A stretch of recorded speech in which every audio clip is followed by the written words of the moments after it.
Quando Roma cade, tutti guardano a sud, ma nessuno si accorge che nell'est, tra foreste e silenzi, sta nascendo qualcosa.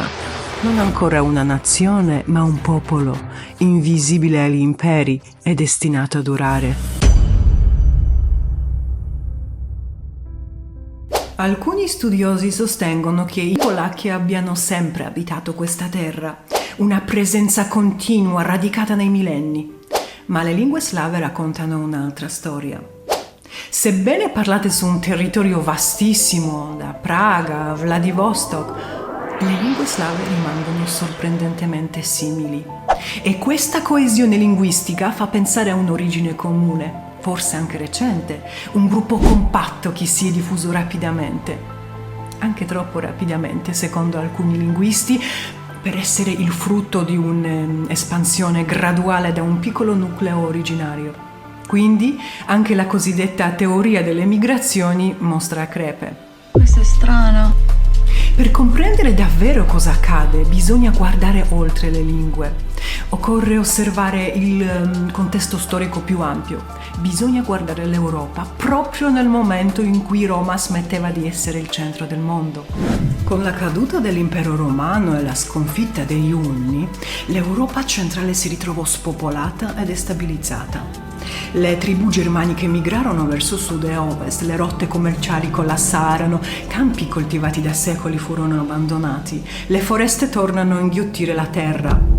Nella Polonia odierna i reperti germanici scompaiono nel V secolo e questo rende l'ipotesi delle migrazioni molto allettante.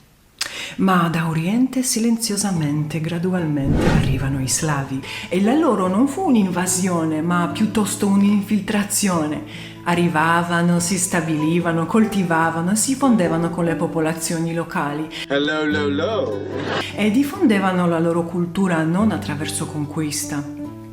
Erano migranti, è vero, ma anche autoctoni. Due ipotesi apparentemente opposte, cioè quella dell'arrivo recente e quella della continuità locale, che forse non si escludono, ma si integrano. Quel che è certo è che tra il V e il VI secolo gli slavi sono stabilmente presenti nelle pianure della Vistola. I loro villaggi sono semplici, le strutture sociali orizzontali, comunità senza caste, condivisione di beni e lavoro. Ma qualcosa cambia nel VII secolo. Il gusto si affina, l'artigianato si evolve, arrivano oggetti di pregio, fibule bizantine, bracciali eleganti, simboli di status. La società si stratifica, nasce l'idea di prestigio e con essa i miti fondatori. Come quello di Lech, capostipite leggendario dei polacchi. Secondo la tradizione, Lech guidava il suo popolo insieme ai fratelli Czech e Rus. Le loro tribù crescevano così in fretta che temettero di non poterle più sfamare.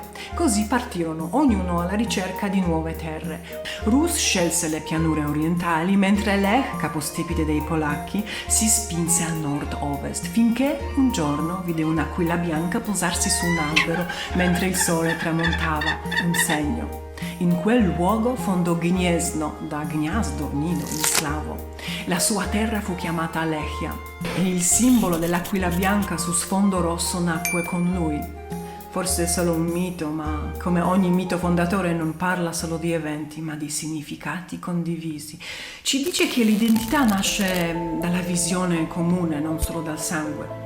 Altra figura semileggendaria, Krakus, fondatore di Cracovia, riposa, si dice, sotto un tumulo ancora visibile oggi, una delle più antiche strutture artificiali della Polonia.